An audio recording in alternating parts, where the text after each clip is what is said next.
longtemps avant que RFI ne soit fermé. Chaque fois qu'il parle, les journalistes disent Jamil Bitar, un proche du Premier ministre. C'est comme ça qu'on l'appelait. Porte-parole du comité stratégique proche du Premier ministre. Et plus tard, quand on est rentré dans les grandes mobilisations pour défendre la transition, comme la grande manifestation du 14 janvier 2022, où le peuple est sorti pour montrer à la communauté internationale qu'il soutient le gouvernement, ce jour-là, moi je sais le rôle déterminant qu'il a joué avec beaucoup d'autres. Et votre mouvement, le rôle que vous avez joué dans la réussite de cette grande mobilisation. C'est ce jour-là, en réalité, que le destin de la transition s'est joué. Si ce jour-là, le peuple n'était pas sorti en très grand nombre, c'était fini. Parce que l'embargo a été pris justement pour casser le moral aux Maliens, pour démobiliser les Maliens, pour décourager le gouvernement, pour les démoraliser. Et dès que l'embargo a été pris, la stratégie politique que nous avons mise en place, qui consistait à continuer à expliquer aux Maliens, à travailler, à les mobiliser, je sais le rôle que votre organisation a joué là.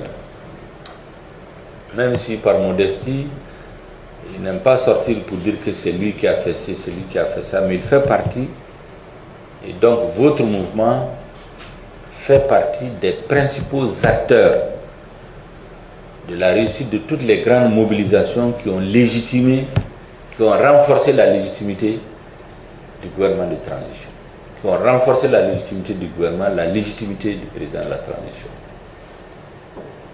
Parce que c'est ce jour-là que tout le monde a compris que contrairement à certains présidents démocratiquement élus, lui, à la suite d'un appel, en 4 jours, le peuple a répondu à plus de 4 millions de personnes. Ça, c'est au plus bas. Alors que pendant plus de 20 ans, nous faisons des élections, aucun président n'a été élu avec plus de 2 millions de votants. Ensuite, mais avant ça, nous avons eu les assises nationales de la refondation. Les assises ont été un véritable point de départ pour renforcer la légitimité de la transition et rendre irréversible le processus de refondation. Les assises aussi, nous savons le rôle que vous avez joué. Il y a quelqu'un qui me dit que le M5 qui sont allés dans les régions, dans les communes, partout où ils vont, il y a des gens du M5. Comment on a fait? J'ai dit parce qu'au M5, il y a des gens engagés. Et je sais que lui, il a pesé de tout son poids. Il a mis ses propres biens pour la réussite des assises. Il l'a fait en votre nom. Il l'a fait facilement au nom de son parti. Donc je voudrais vraiment vous remercier. Et le président de la transition et moi-même, nous sommes conscients que s'il y a un homme politique, s'il y a un mouvement qui fait partie des soutiens les plus sûrs de la transition, lui et votre mouvement font partie. Je voudrais vous donner cette assurance et vous remercier pour cela. C'est pour cela que tout ce que vous dites est important pour nous politiquement. Et c'est d'autant plus que vous le dites librement. Vous ne venez pas nous dire qu'est-ce qu'on doit dire, qu'est-ce qu'on ne doit pas dire. Vous avez dit à un moment donné, il faut sortir de la CEDEAO, il faut sortir du CFA, il faut rompre les accords avec la France. Et aujourd'hui, souvent, il y a certaines choses que vous demandez, même si on ne vous répond pas, le temps finit par vous donner raison. Ça aussi, c'est le rôle des mouvements politiques qui soutiennent. Il ne s'agit pas de dire toujours on est d'accord avec le gouvernement il n'a pas rompu avec la CEDEAO, on n'est pas d'accord. Vous avez dit, votre conviction, c'est qu'on ne doit plus continuer. Maintenant, le gouvernement gère d'autres facteurs, mais le fait que vous le dites avec conviction, et de plus en plus de Maliens le disent, ça pèse dans les décisions. La levée de l'embargo, il y a beaucoup de conditions qui ont été réunies pour qu'elle soit levée, mais il y a aussi le fait que vous dites, vous et beaucoup de Maliens, si ça ne se règle pas, on va quitter. Je ne dis pas que ça a été déterminant, mais ça fait partie des éléments qui ont donné à réfléchir. Donc ce discours de vérité, là, quand vous êtes convaincu de quelque chose, que c'est ce qui est bien pour le Mali, ce qui est bien pour la transition, il faut continuer à le dire. Il ne faut pas se gêner de le dire. Dans tous les cas, même si ce n'est pas conforme à ce que nous faisons à un moment donné, nous savons que vous ne le dites pas parce que vous êtes contre nous. C'est votre analyse politique qui vous amène à ces conclusions-là. Je voudrais donc vous remercier pour cela. Il y a des gens qui se sont mis dans la presse à critiquer le Premier ministre parce qu'ils ont demandé des choses qu'ils n'ont pas obtenues. Vous, ça fait bientôt 1 an que, d'après ce que votre président me dit, votre sentiment, c'est que vous n'êtes pas suffisamment associé à la gestion. Mais vous n'êtes pas allé faire des déclarations dans la presse, en ville faire des points de presse pour attaquer le Premier ministre ou dire que rien ne va, parce que vous n'êtes pas là. Et votre président est l'un des premiers à dire qu'eux, ils ne soutiennent pas la transition. Eux-mêmes, ils sont la transition. Donc, le soutien, là, c'est les autres. Eux, ils sont là-dedans. Donc, eux, ils n'ont pas besoin de soutenir. La transition, c'est eux. Alors que vous n'êtes pas dans des postes de responsabilité. Ça, c'est la conviction. Je voudrais donc vous saluer pour ça. Effectivement, j'ai pris du temps pour vous rencontrer. Je pense que ça va être corriger cette façon de faire. La première année, on l'a fait dans les grandes confrontations stratégiques avec la communauté internationale, avec la CEDEAO, avec les partis politiques qui ne voulaient pas des réformes, qui ne voulaient pas de la lutte contre la corruption, qui ne voulaient pas d'un organe unique, qui ne voulaient pas que l'application de l'accord se fasse forcément de façon intelligente, donc à préserver l'intégrité, la souveraineté, l'indépendance de notre pays, l'unité nationale et la forme républicaine de l'État. Parce que ce sont ces conditions qui ont prévalu au soulèvement qui a conduit au changement. Donc ces débats, Dieu merci, sont clos aujourd'hui. Personne ne dit plus que la transition doit se ramener juste aux élections. Personne ne dit plus qu'on ne doit pas faire les réformes. Personne ne dit plus qu'on ne doit pas faire la lutte contre la corruption. Avant, tout le monde disait, oui, laissez ça à des gouvernements légitimes, organisez juste les élections. Ce débat est derrière nous. Il est derrière nous parce que, comme on dit à Bamana, c'est parce que quand le gouvernement a dit non, il faut les réformes, vous êtes trouvé à côté de lui, c'est lui a donné la légitimité et la capacité de résister.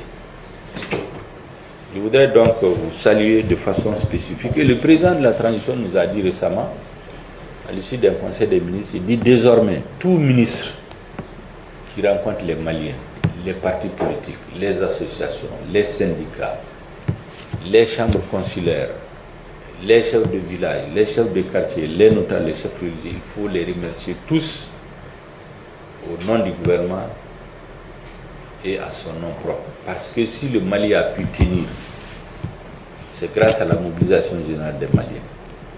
Au moment où on prenait l'embargo, vous vous rappelez de cette fameuse audio qui a passé, de haute personnalité, une Malienne et une Algérienne, disait qu'en 10 jours, 2 semaines, c'était fini. Ils nous ont même traité d'idiots qui ne comprennent rien. Il y a même un qui a dit, oui, c'est le Premier ministre là qui est en train d'endoctriner les Maliens, les embobiner. Bon, les Maliens ont simplement compris de quel côté il y a la vérité. Et nous avons aussi adopté une stratégie depuis juin 2021 à expliquer chaque fois aux Maliens ce que nous faisons. Parce que si les Maliens n'avaient pas compris, adhéré, on n'allait pas avoir la mobilisation du 14 janvier. On a fait en sorte que les idées que nous portons au nom du M5, en votre nom, on les partage avec tous les Maliens, dans les vidéos, dans les interviews. C'est pour cela que tout ce que je dis est diffusé. On n'a rien à cacher. Et aujourd'hui, vous partez dans les villages les plus éloignés.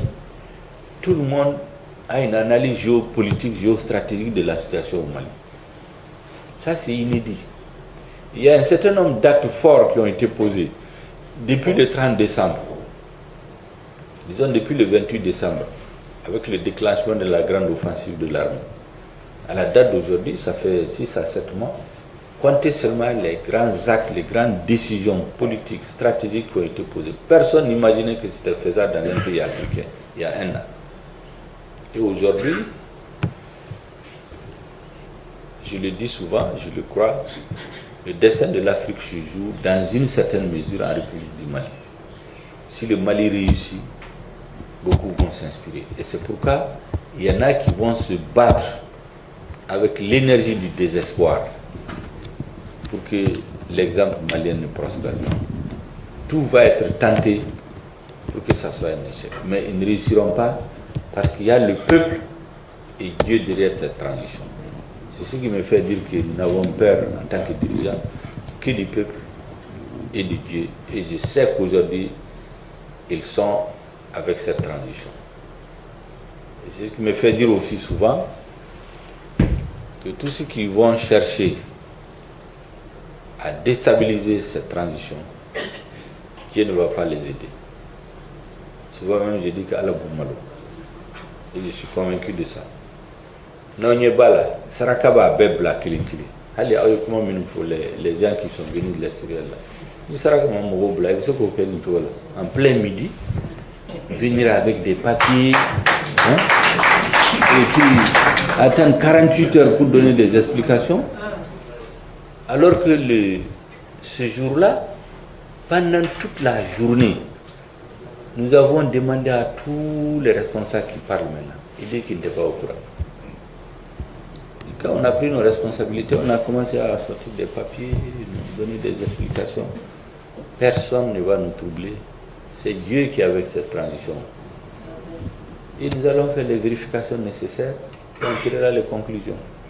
Nous cherchons des problèmes avec aucun pays. Nous sommes un pays pacifique.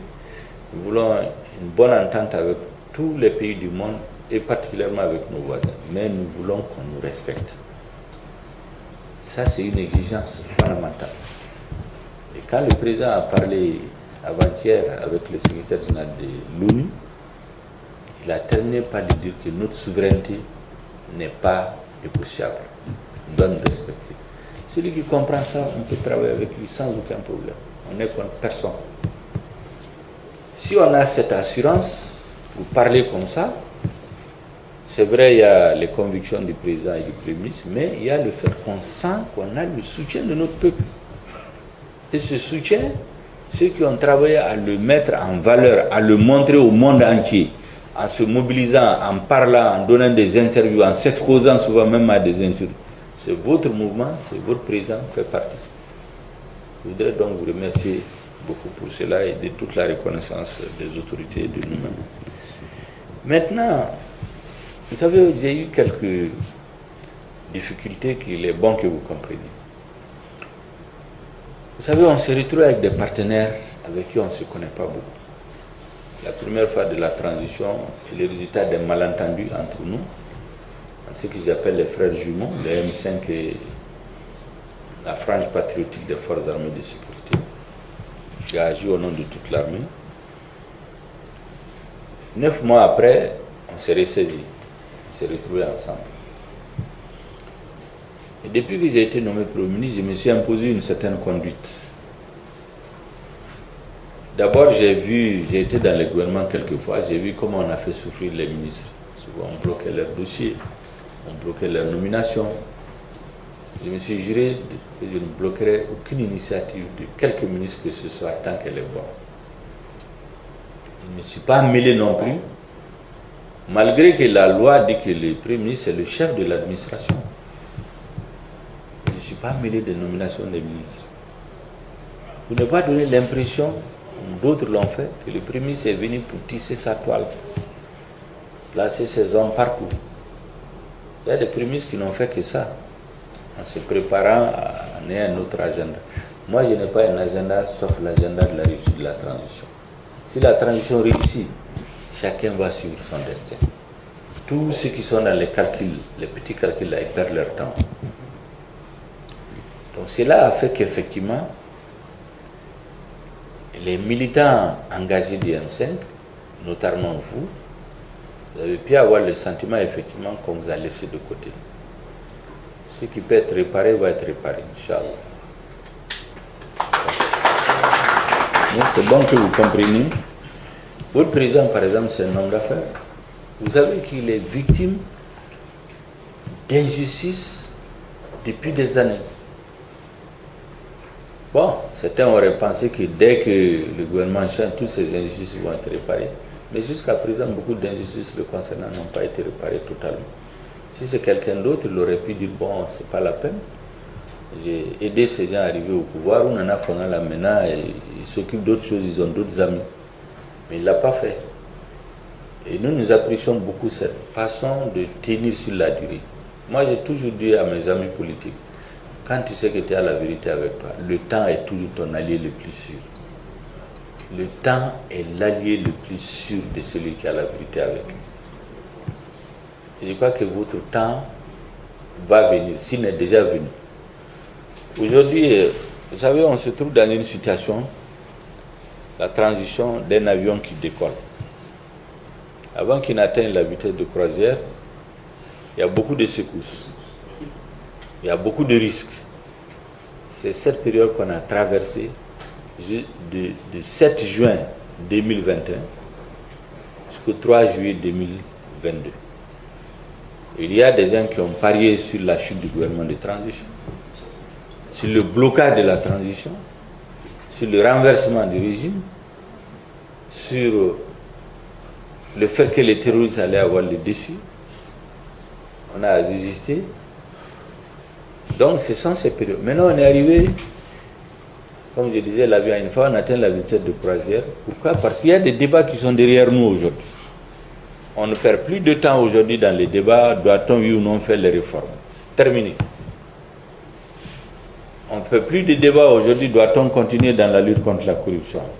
On ne fait plus de débats sur le fait qu'il faut renforcer la sécurité. Il y a eu un sérieux malentendu, il faut le dire, dans la mise en œuvre de l'organe unique, indépendant pour les élections. On commence à en avoir déjà les conséquences. Vous venez de dire que vous avez 260 partis. Comment est-ce qu'on va choisir les 4? Quels sont les critères? Il n'y a pas de majorité, il n'y a pas d'opposition. Personne n'a d'élu aujourd'hui. Il y a des gens qui sont reconduits administrativement pour des commodités de maintien des institutions. Quels seront les critères? Tout ça, c'est des problèmes que la transition n'aurait pas dû résoudre. N'aurait pas dû avoir à résoudre. Il y a certains qui ont dit, bon, dans des débats un peu démagogiques, que les élections, c'est l'affaire des partis politiques, donc on ne peut pas mettre l'organe sans les partis. Mais c'est comme un match de football. Le match, c'est l'affaire des équipes. Mais est-ce que les équipes doivent avoir un représentant dans l'équipe d'arbitrage? Au contraire, l'équipe des arbitres ne doit rien avoir avec ceux qui jouent. Mais si les équipes ont des représentants, ce n'est plus neutre, ce n'est plus indépendant. Mais je dis encore qu'on s'est retrouvé dans une situation d'une famille. Le chef de famille avait beaucoup de paramètres qu'il intègre dans sa décision. Certains enfants de la famille sont d'accord, d'autres ne sont pas d'accord. Lui qui a beaucoup d'éléments d'appréciation, parce que n'oubliez pas que notre pays est toujours dans une situation de confrontation. Il y en a qui ne pardonnent pas à notre pays le discours qu'il tient, les décisions que notre président prend, les décisions qui sont prises au nom du Mali. Donc, s'il a mis tous ces éléments ensemble pour trancher, nous devons le suivre et tourner la page. C'est pour cela que j'ai dit au niveau du M5 que je les remercie beaucoup, parce que le M5 n'était pas d'accord. Est-ce que vous savez que la première proposition que le M5 a faite, le Premier ministre n'était même pas prévu là-dedans? C'est dans les débats, les ateliers, les forums, les tables rondes, qu'on a enlevé ça, on a amené la formule que le gouvernement a validée, envoyée au CNT. Certains sont allés dire que c'est le Premier ministre qui l'a fait. Ce que le M5 même avait fait, dans la liste, il n'y a même pas un représentant du Premier ministre. Mais ça, c'est un débat qui est derrière nous. J'ai demandé au M5, à partir du président, l'a tranché. Le président, c'est le père de famille. Comme le dirait l'autre, il est l'aîné sans être le plus âgé. On le suit. Le débat est clos. Même la déclaration que le M5 devait faire pour montrer pourquoi il n'est pas d'accord, on a accepté qu'on ne va pas le publier.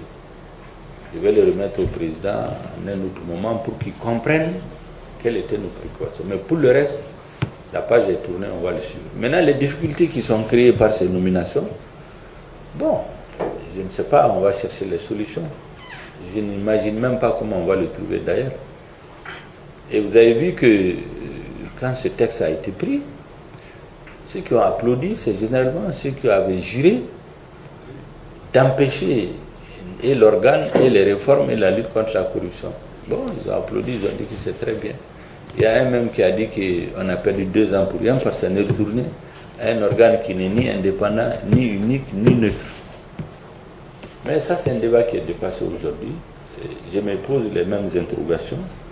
Comment nous allons faire pour désigner les représentants des partis politiques? Mais surtout, comment faire en sorte que les forces acquises au changement, comme vous l'avez très bien dit, qui sont de tous ordres. Il y a le PPC qui est déjà dans le M5. Donc il y a le M5. Vous avez d'autres organisations, comme je dis, qui ont plusieurs dénominations. Yeroloton, Fusil Mali, CDM et d'autres organisations, je n'ai pas tout en tête, d'autres partis, il y a beaucoup de partis politiques, beaucoup de regroupements qui sont tous pour le changement. C'est important aujourd'hui que stratégiquement, toutes ces forces se retrouvent dans un vaste mouvement patriotique,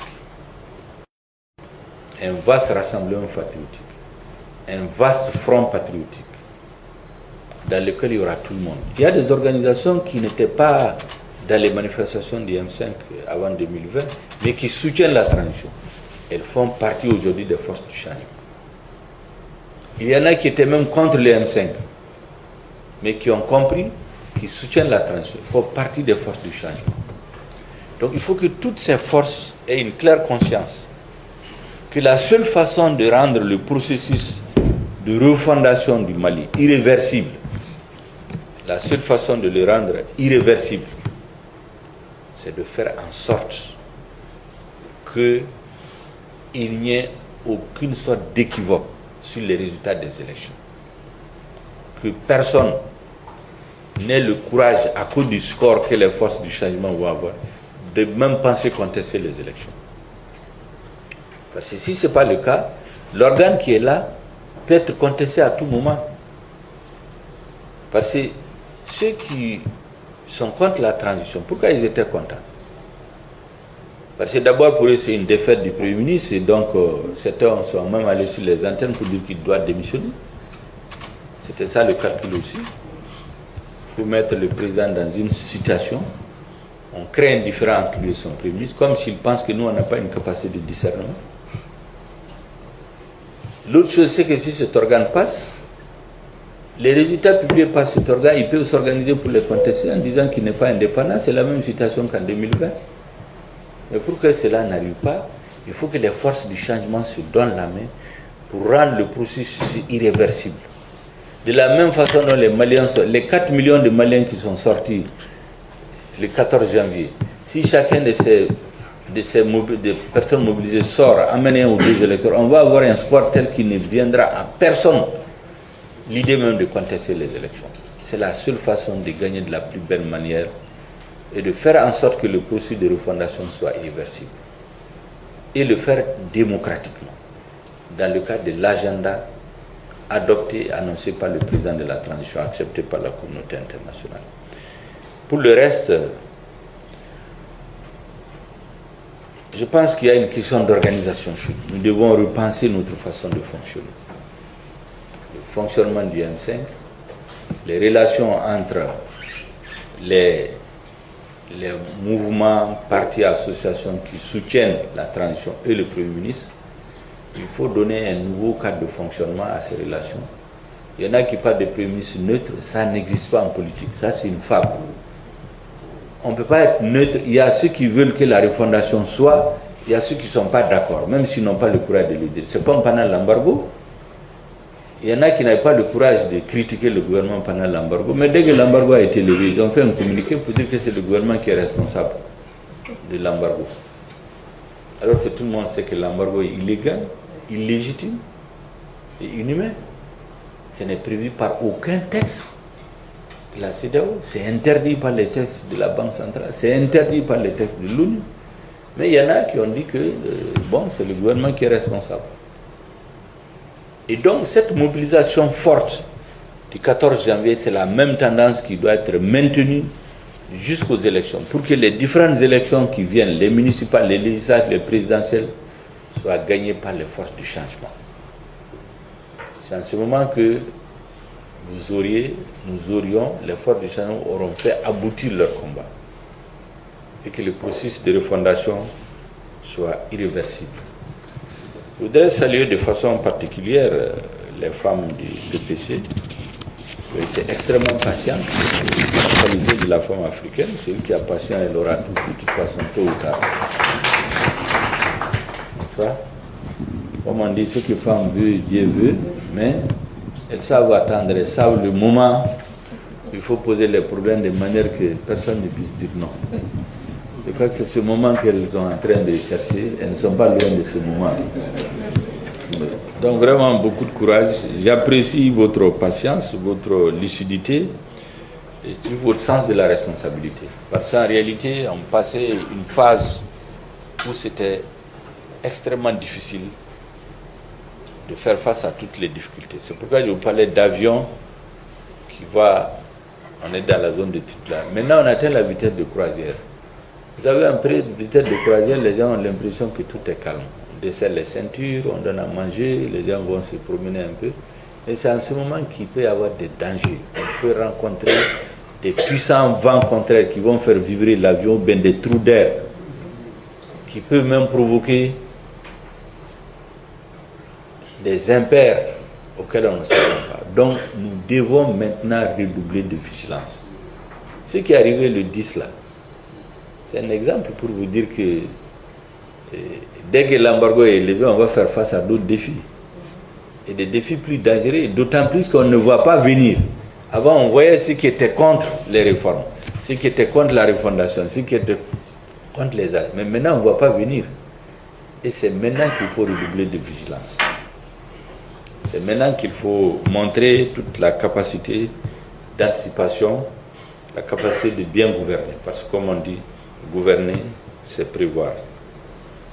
C'est ce que je voulais dire, et ça recoupe à peu près les propos de Bissi Sangaré, que je remercie beaucoup pour ces mots très aimables, qui viennent recouper ce que votre président a dit. En tout cas, je voudrais vous dire que moi, je suis très reconnaissant vis-à-vis de votre mouvement.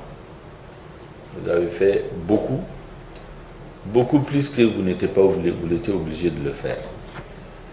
Il n'y a pas beaucoup d'hommes politiques qui sont sortis prendre des coups en défendant la politique du gouvernement. Il n'y en a pas beaucoup. Il y en a qui sont plus impliqués dans le travail gouvernemental, mais ils ne l'ont pas fait avec cet engagement. Et donc, on a une dette vis-à-vis de votre mouvement. Il faut trouver les moyens de le payer. La meilleure façon de payer cette dette, c'est de faire en sorte que les aspirations du peuple malien, les grandes demandes qui ont mobilisé les Maliens puissent être satisfaites à la suite du travail gouvernemental. Et naturellement, en second lieu, des préoccupations personnelles ou individuelles, souvent des responsables de votre mouvement. Et c'est parce que justement vous avez su faire la part entre ce qui est fondamental et général pour tous les Maliens dont le gouvernement s'occupe et des préoccupations individuelles. C'est pourquoi vous avez mis les préoccupations individuelles au second plan en appuyant le gouvernement, parce que vous avez le sentiment que pour l'essentiel, il est en train de faire avancer la cause du Mali. C'est une capacité de discernement que j'apprécie beaucoup. Je dois vous saluer pour cela. Pour le reste, j'ai entendu les revendications. On va faire en sorte que tout ce qui peut être réparé, comme injustice, puisse être réparé. Il y a d'autres organisations, il y a beaucoup qui ont les mêmes types de doléances. Je vais rencontrer beaucoup dans la semaine qui vient, la semaine prochaine. Pratiquement les différentes composantes du M5 ont demandé chacune des rencontres en tête-à-tête avec le Premier ministre, comme on le fait aujourd'hui. Je vais le faire. Je vais le faire d'abord pour vous informer. Je vais le faire parce que c'est une obligation morale et politique. Je vais le faire parce que vous devez être informés.